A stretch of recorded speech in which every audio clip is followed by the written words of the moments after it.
Hello and welcome to Market Call. I'm Mark Bunting. For the next hour, we have David Burrows. He's President and Chief Investment Strategist at Barometer Capital Management. He'll be taking your questions on, what are you talking about? North American large caps, the usual topic. Here are the ways to reach us. Toll-free number. There's the email address, so you can use Twitter as well. The handle is @MarketCall. Hello, David. How are you? I'm great, thanks. How are you? I'm good, thank you. All right, obvious question. What's happening in the markets today? Well, I think that markets clearly are correcting a little bit. It really depends on the market you're looking at as to how serious things are. I think that we are in a market where correlation stock to stock and sector to sector, in other words, the amount to which they behave the same, is changing.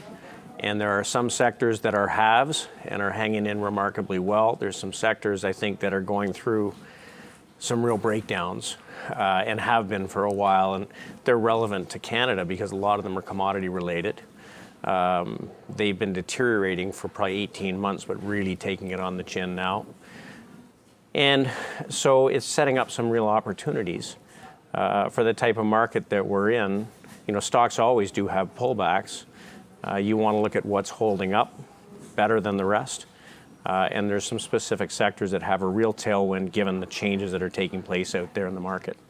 You often talk about putting stops on your positions. Have you been stopped out of a number of positions? We've been very fortunate in that our focus really has been consumer discretionary, financials, some transports, healthcare, and technology. And these groups to this point have hung in remarkably well. Those are all sectors that benefit from low inflation and really the focus on the U.S. economy. We have very little exposure, almost none, to commodities and basic materials and industrials, which are getting hurt by some of the concerns around global growth. So we actually are fairly fully invested. We've got maybe 10% cash. So I'm actually not as concerned about the current volatility in this market. I think probably there's a lot of cash looking for a home. And we see money coming in off the sidelines. What about your energy infrastructure stocks? How are those holding up? So they've all pulled back a little bit. Really, none of them have broken technically. If you look at energy, if you look at the 4 or 5 groups within energy infrastructure by far has the lowest correlation to energy price because they really aren't price sensitive unless price falls so far that volume growth stops. But at this point, the very low cost of finding both liquids and gas probably mean that the drilling continues because the finding costs using new technology are so low. So we don't see a slowdown in volume growth unless you get sort of below $80. We've said for some time we thought oil could come down to the low 80s. The one significant change over the summer is starting in July through August. We really had to reduce virtually all of our exposure to producers because there's really almost nowhere to hide in a world where price falls from 106 to 86.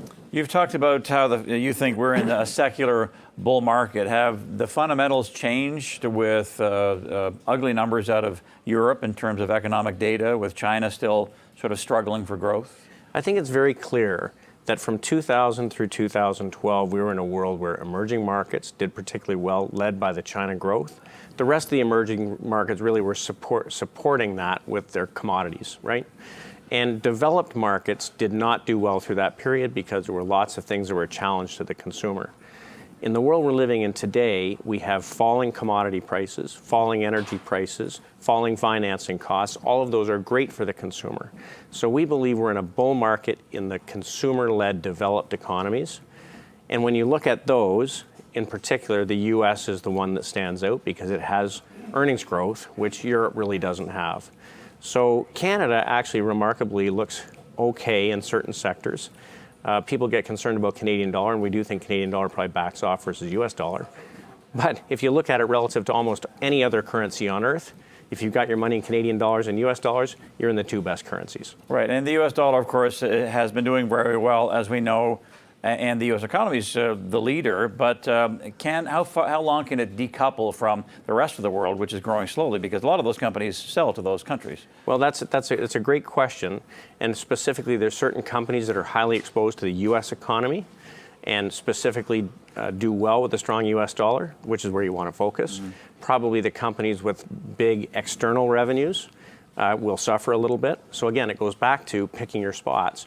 This is a time when you have to have a targeted portfolio. It's not about owning the index. But we are actually quite bullish on the US market, and I would be in buying at this point.